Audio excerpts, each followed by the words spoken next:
qué cuidados, qué recaudos, cada cuánto pasa esto. Bueno, entérate aquí de todo lo que por ahí no sabes, ¿no? ¿Cómo estás, doctora? ¿Qué tal? Gracias por acompañarnos. Muy bien. Gracias, buenas tardes a todos. Bueno, ¿qué pasa? A ver, cuando nuestra perrita se pone en celo, al principio siempre nos preocupa que ese primer celo no llega o por ahí se prolonga y uno está esperando y ya pasaron los 6 meses y ya tiene 7 meses, 8 meses y por ahí no pasa nada, ¿no? No pasa nada. Y estamos expectantes. Bueno, primero entonces decir que el primer celo de las perras va a ocurrir entre los 6 meses y el año dependiendo de la raza, ¿sí? Dependiendo básicamente del tamaño de la raza de la perra que tengamos. Así que no apurarse, porque las razas chicas pueden tener celo a partir de los 6 meses, no exactamente a los 6, entre los 6 y los 8. Claro. Y las razas grandes, pero ahí se extiende un poquito más el periodo, se extiende un poco más la adolescencia, así que la llegada del primer celo puede esperarse hasta el año, incluso hasta el año y medio. O sea, pero si después del año, tanto en las razas pequeñas como en las grandes, no aparece, bueno, consultar al veterinario a ver si podemos seguir esperando o puede ocurrir algo. Después igual vamos a hacer una salvedad con respecto a la castración previa al celo, ¿sí? Como uno de los controles reproductivos. Bueno, ahí dice ciclo menstrual. Bueno, no hablamos de menstrual, sino de estrual o estro de las perras, porque las perras no tienen una menstruación, si bien sí tienen un sangrado. Ahora vamos a explicar por qué. Bueno. Entonces, una vez iniciado el ciclo sexual, podemos decir que las perras van a tener celos. Las perras son monoéstricas estacionales. Monoéstricas quiere decir que tienen un ciclo que empieza y termina en cada una de las estaciones, generalmente coincidiendo con la primavera y el otoño, ¿sí? Y en promedio, una vez que apareció el primer celo de las perras, en promedio las perras tienen celos cada 6 meses. Promedio, ¿sí? No es exactamente para todas iguales, así como, digamos, las diferencias también existen en las mujeres, lo existen también en las perras y en las gatas. Lo mismo, o sea, si tengo una perra que durante todo un año no cicló, consultar al veterinario qué es lo que está pasando, y si cicla antes de los 4 meses entre celo y celo también, ¿sí? Yo diría que es más peligroso el ciclo repetitivo, ¿sí? Que, digamos, la extensión del periodo sexual. Pero bueno, por lo menos una vez al año la perra va a tener este ciclo estrual, que le decimos, ¿sí? Se arma todo ese alboroto cuando la perra empieza a entrar en celo, obviamente, sobre todo si la perra está en la calle o dejamos que la perra esté en la calle. Si después parar un poquito ahí, así después explico cuáles son los síntomas. Dale. Entonces hablamos de ciclo estrual, no ciclo menstrual, ahora explico por qué. Y este ciclo, una vez que se inició y se va a iniciar con un sangrado, pero un sangrado que no tiene que ver con los cambios hormonales iguales al ciclo menstrual de nosotros, sino que tiene que ver con un pico previo de estrógeno que ocurre en la perra. El ciclo sexual de la perra no tiene nada que ver en cuanto a los cambios hormonales, si bien sí existen las mismas hormonas que nosotras, ¿sí? Estrógenos, progesterona, luego oxitocina y demás, pero no tiene nada que ver, por ende no hay que compararlo en cuanto a la evolución, en cuanto al tratamiento, en cuanto a la prevención y a la forma de tratarlo. La metrorragia, el sangrado que ocurre en las perras, tiene que ver entonces con un pico previo de estrógeno que sensibiliza el aparato reproductor, lo empieza a preparar para recibir digamos, el coito, para recibir la fase reproductiva, ¿sí? Entonces, el sangrado puede ser menor o mayor en proporción y puede durar días determinados, digamos, no exactamente igual para todas las perras. Más o menos el promedio, ¿cuánto es? El periodo, o sea, el periodo del celo completo dura más o menos 3 semanas. Claro. ¿Sí? La primera semana es más o menos la coincidente con el sangrado. Pero que es el más llevadero igual, porque ahí como que la perra no está dispuesta a parearse. No está dispuesta a parearse, pero sí ya empieza a traer machos. ¿Sí? Ese sangradito. Yo pensé que el perro tampoco estaba como muy propenso, digamos, como que la miraba, ya le empezaba a mirar, pero medio de reojo. El perro está loco las 3 semanas y un poco antes y hasta un poco después también. Ese es el problema cuando tenemos conviviendo machos y hembras. Ni te cuento varios machos que se van a pelear como los que vimos recién, compitiendo, digamos, por esa hembra que pueden o no servirla, pero que puede ser su hembra, ¿sí? Sí. Entonces, una vez que empieza el sangrado y estar atento, ya inició todos los cambios hormonales. Quizás entonces esa primera semana no está receptiva, ¿sí? No acepta el macho, no acepta la monta, pero sí ya se empieza a preparar para esto. Y empieza a aparecer una vulva un poquito más agrandada. El sangrado puede ser menor o mayor de acuerdo a la perra. Lo que sí ocurre con cada perra es que cada perra repite patrón hormonal, ¿sí? O sea, si yo tengo una perra que ya ha ciclado cada 6 meses, seguramente ese patrón lo va a repetir. Si tengo una perra que suele sangrar mucho, generalmente va a ser así, la cantidad de días, o sea, cada perra individualmente repite, pero una perra puede ser diferente a otra. Ahora, la presencia del macho en aquella perra que no tiene ciclos tan regulares, ¿también estimula que esto de alguna manera se regularice? Digamos, ¿puede ser un factor predisponente a que efectivamente ese ciclo más o menos se oriente en esos 6 meses? Claro, existe lo que se llama efecto macho, el estímulo que hace el macho, como vimos recién, de el lamido de la vulva y demás, incluso puede anticipar o hacer más precoz el celo, el inicio del celo de una perra joven. ¿Sí? El estímulo del efecto macho. Y otra cosa que ocurre, justamente porque las perras otras veces hemos hablado, vienen de las lobas, o sea, el perro, como especie viene del lobo, y viven manadas, es que todas las perras o varias perras que estén juntas en las casas coordinan su ciclo, ¿sí? Para generar después una la preñez, el resto la pseudopreñez, y poder amamantar a los cachorros. Esto ocurre en la naturaleza, en la loba. Entonces, todo así, claro, empieza una y sigue la otra, ¿sí? No están castradas, obviamente, estamos hablando de perras enteras, ¿sí? Y en edad reproductiva. Entonces, empieza con un sangrado. Hay que estar atentas porque, como dije recién, no es un sangrado a veces muy voluminoso. Claro. Entonces, vamos a tener a veces gotitas, es hasta muy clarito, muy clarito, y si la perra es medio compulsiva en la limpieza, sobre todo perra de razas chicas, por ahí ni siquiera lo vemos. Pero sí lo que vamos a detectar es el aumento del tamaño de la vulva, ¿sí?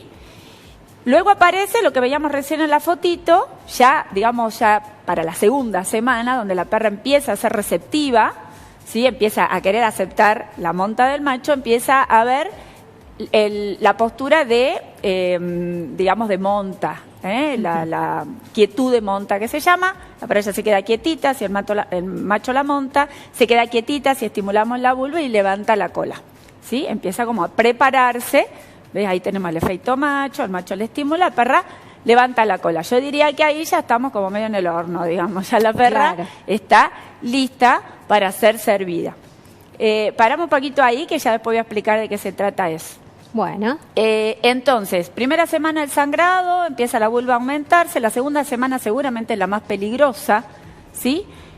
Después yo te explico cómo vamos o podemos detectar los días ovulatorios con exactitud, pero digamos que la segunda semana seguro la perra en alguno de esos días va a ovular, ¿sí? Y luego ya tenemos una tercera semana que se llama diestro, se llama proestro la primera semana, estro propiamente dicha la segunda y diestro la tercera, y en el diestro ya empiezan a pasarse todas estas sintomatologías. En total, todos los eventos hormonales duran 2 meses, independientemente que la perra quede o no quede preñada. ¿Sí? Uy, qué largo.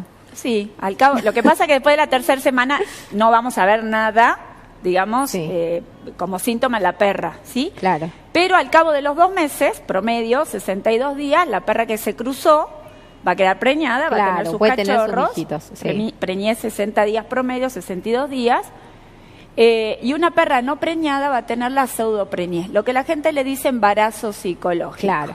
Van a haber una serie de cambios hormonales que van a generar un estímulo parecido al parto. La perra está agitada, se esconde, cava, se prepara como para parir y empieza a tener leche en las mamas, ¿sí?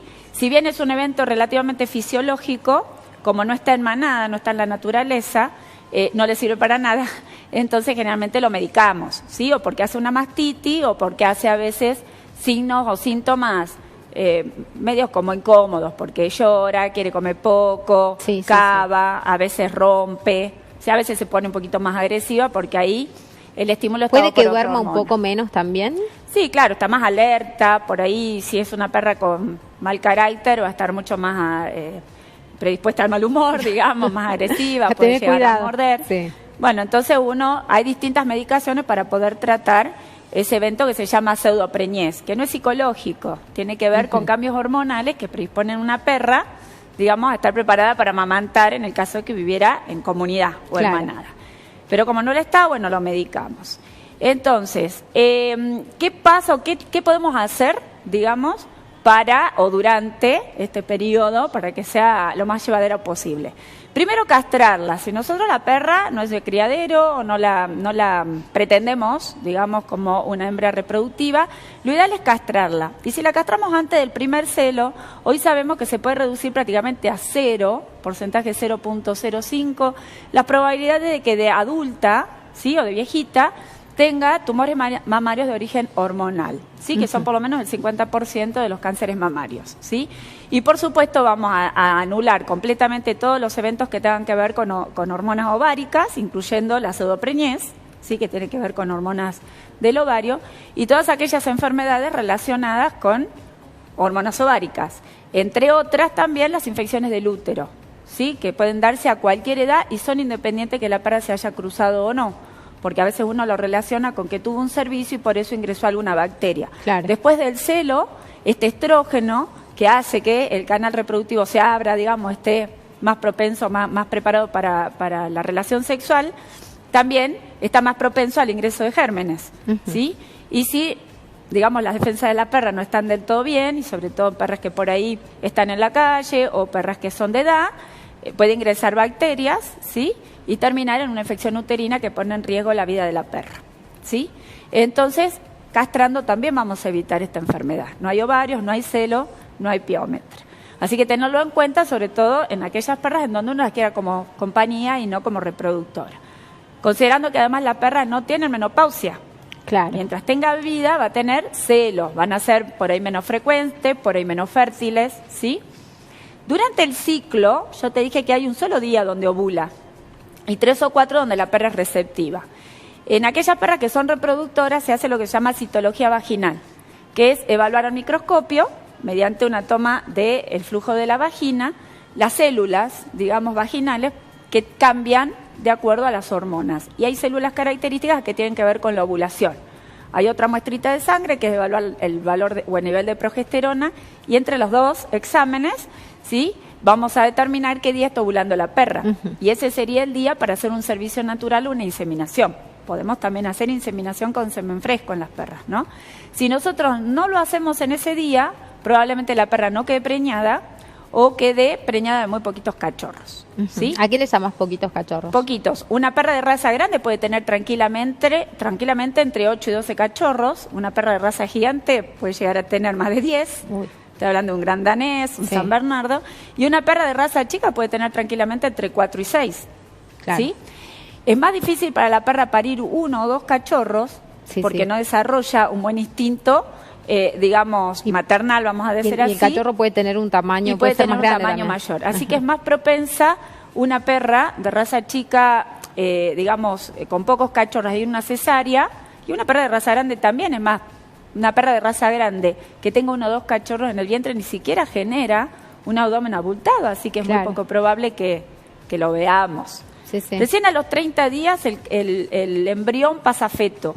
Así que antes de los 30 días, recién a los 23, entre los 23, 25, 30, podemos detectar la preñez por ecografía. Antes no pasa nada, no hay evidencias. Claro. Y clínicas, la gente dice vomita, seguro está preñada. No, vomita porque algo comió, pero no porque claro, pero no tiene la sintomatología humana, digamos, no nos podemos guiar por eso. Y no hay exámenes por ahora hormonales que podamos hacer para detectar una preñez antes de los 30 días, que ya lo podemos hacer por ecografía. Y a los 60 tiene, o sea, tenemos muy poquito tiempo entre el diagnóstico de preñez y el parto para poder accionar si hay que cambiar la alimentación, si hay que hacer una suplementación, preparar a esa perra, digamos, para el parto, para una buena lactancia. Entonces, si sospechamos que la perra se cruzó, tratar de contar 30 días y asistir a una clínica a hacer una ecografía, porque si no vamos a estar complicados porque no vamos a saber si la perra está preñada o no. Y recién vamos a ver la pancita entre los 45 y 50 días, sobre todo si es una perra de raza grande. Entonces, ahí vamos a tratar de entonces hacer un diagnóstico precoz con ecografía, ¿sí? Bueno. Así que primera atención a los 30 días del servicio. Y si no sabemos, la vemos engordar, o no sabemos si se cruzó o no, tenemos un perro en la casa, la perra se escapó, vamos a tratar de llevarla también al veterinario para que haga un diagnóstico ecográfico.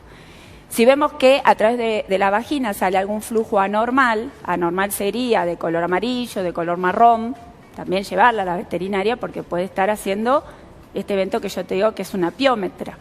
Y si continuamos un poquito con el video, vamos a ver también hacer siempre una palpación, una detección de algún nodulito. Bueno, a ver, una vez que la perra está en celo, y la perra de raza chica, sobre todo esas perras que tenemos arriba del sillón o de la cama, podemos hacer alguna higiene con toallitas húmedas y demás, y podemos ponerle bombachitas. Sí. ¿Sí? Las bombachitas van a evitar que la perra nos ensucie con esta metrorragia a la cama, pero no van a evitar un servicio. Claro, eso te iba a decir, el macho se da maña como sea y esa bombachita quedará a mitad de camino. Un pañal, pero digo, no va a evitar el servicio, digamos, probablemente. Totalmente. Bueno, control con anticonceptivos. No voy a hablar mucho de eso, están contraindicados. Predisponen mucho a enfermedades, ya sean los orales o los inyectables, y generalmente la gente los usa mal. ¿Sí? Entonces, si tenemos que utilizar, porque eventualmente en ese celo no queríamos que se cruce, pero en otro sí, consultar bien al veterinario cuándo vamos a usar el anticonceptivo, cuál vamos a usar, si el oral o el inyectable, en qué dosis y cuántos días. ¿Sí? Bueno. Hacer una buena consulta. Pero si lo vamos a utilizar como un preventivo permanente, yo sugiero la castración. ¿Sí? Por supuesto. Bueno, esa pancita de gordita, de embarazada, y finalmente hacer una inspección, una evaluación siempre de las mamas, ¿sí? Sobre todo después de los 6-7 años, y cualquier nodulito pequeño que encontremos, hacer una consulta al veterinario. Si es un tumor mamario, cuanto más chiquitito lo extraigamos y lo mandemos a evaluar con una biopsia, mucho más rápidamente vamos a hacer un control de la enfermedad. Bueno, ¿hay alguna interrupción supuestamente de esta presunta gestación que se pueda dar? A ver, mi perra se acaba de cruzar, quizás yo había hecho que tengo una cruza con un perro que a mí me interesaba, que tenga cachorros de ese, porque son de la misma raza, viene otro del vecino, claro. Pasa algo más y bueno, todos sabemos que las perritas pueden llegar a tener hasta de 2 machos distintos. Sí, de muchos machos claro, diferentes. Bueno, mira, son de varios más. Poliovulatorias, y si la agarra el día del celo, por eso las perras de la calle pueden tener de pelo corto, de pelo largo. Claro, tiene uno re lindo, uno más o menos, uno más petizo, nacen así de todo. Nacen así. Mira, existe una medicación, hay dos cuestiones con las cuales podemos interrumpir el embarazo. Si nosotros directamente no queremos que esa perra quede preñada, si no nos interesa los cachorros, digamos, nos interesa la preñez, podemos desde el servicio a los 15 días hacer una castración, ¿sí? No más de los 15 días, porque el huevito, digamos, el cigoto se implanta el día 17. Ajá. Ya una vez que implantó en el útero, ya vamos a tener un embrión. Claro. Pero si nosotros castramos en el término de esos 15 días, al no haber sustento hormonal para soportar una gestación, no se va a implantar, ¿sí? Digamos que sería un cuasi abortivo, pero no vamos a ver los síntomas, digamos, adversos de interrumpir una gestación con una medicación que sí existe, y yo no la sugiero para nada, que tiene que ver con absorción embrionaria, que a veces si la absorción no se lleva a cabo genera muchos trastornos en la perra. Lo ideal, si uno tiene que acceder a esa interrupción, es ir haciendo controles y seguimientos ecográficos, y trae muchos efectos adversos secundarios en la perra. Yo no lo recomiendo. Yo, una vez que la perra se cruzó y no pudimos hacer nada antes, durante o los próximos 15 días, sugiero que preparemos a esa perra para ese parto. Claro. Eso no la arruina, porque la gente tiene ese concepto de que después la perra de raza no va a poder tener cría. Si después se cruza con un perro puro, va a tener perros puros. Claro, obviamente. Y si en ese momento se cruzó con otro perro, va a tener mestizos. Pero no, eso no implica que sean deformes o que la perra después se arruine reproductivamente. Pero para mí, digamos, en cuanto a la salud, es más saludable que siga con su gestación y la preparemos bien, y no que se acceda a la interrupción de la gestación con medicación. Ajá. Bueno, o sea que medicación descartada, ni siquiera el día siguiente. Bueno, eso ya es otra historia, Ajá. pero tampoco es recomendada. Sí. Tenemos como una medicación que es a base de estrógenos, que se puede colocar dentro de las 72 horas, tiene una eficacia casi del 100%. Lo que hace es un poco algo parecido a lo de la castración, o sea, altera altera las hormonas, digamos, que nos permiten mantener la gestación. Tiene efecto abortivo porque no permitiría la implantación. Pero ¿qué pasa con la medicación esa? Tenemos mayor incidencia a piómetras, porque es un estrógeno. El celo se va a prolongar. Claro, hay que cuidarla como, claro, no sé, 30 días más. Sí. Y puede alterarnos completamente en los posteriores ciclos. Tampoco lo recomiendo. ¿Sí? O sea, muy eventualmente y con muchos controles. La que provoca absorción embrionaria... Claro, descartada. Descartada. Está totalmente contraindicada, y cada vez se han visto más efectos adversos a nivel de médula ósea de la perra y otros efectos adversos, no solo en el feto, digamos, con el efecto de absorción embrionaria, sino con me parece otros. que no tiene mucha publicidad porque es la primera vez que la siento nombrar, más es lamentablemente conocido se lo de la sigue usando. Ajá. Se la sigue usando. Los anticonceptivos, yo diría, veamos por otros métodos, ¿sí? Prevengamos hagamos prevención natural, digamos, tratemos de no tener perros y perras mezclados en la casa, y si los tenemos, bueno, esos 3 semanas el perro que se vaya a vivir a otra casa. Sí, hay que mudarlo. Bueno, sí. ¿Qué va a hacer? Porque el perro se da maña, ¿eh? Se Sí, pasa por la cerradura, pero llega a la... Como sea, he visto Como que han sea. abierto puertas, hacen de Sí, todo. no, y aparte que se pone mal, por ahí no come, está muy no te exaltado, dejan dormir. no dejan dormir. No. Bueno. Es Y si no, castremos, ¿sí? Claro. Tratemos de utilizar métodos que por ahí, si bien la castración es una cirugía, hoy por hoy es una cirugía menor y con todos los recaudos que se pueden tomar, es una cirugía casi inocua, digamos, ¿sí? Bien hecha, no hay problema. Y en veterinaria, como corresponde, ya lo hemos hablado Como esto, debe ser. en un quirófano bien preparado y demás, y por médicos veterinarios, ¿verdad? Bueno. Así que bueno, tenemos como mucho por hacer y cualquier cosa consulten, no se queden con lo que le dijo el vecino, me ha pasado de atender perras con piómetras porque le habían dado la pastilla el día después humana. O claro. algún anticonceptivo humano, no tiene No nada automedicar, que ver. como ya hemos dicho muchas veces. Bueno, ¿cómo hacen, Ceci, para comunicarse o para ir directamente hasta el hospital veterinario en Santana? Estamos en Santana 1, barrio Santana 1, zona sur, 429-2679. Estamos de 9 a 21 de corrido, así que amplio horario de trabajo.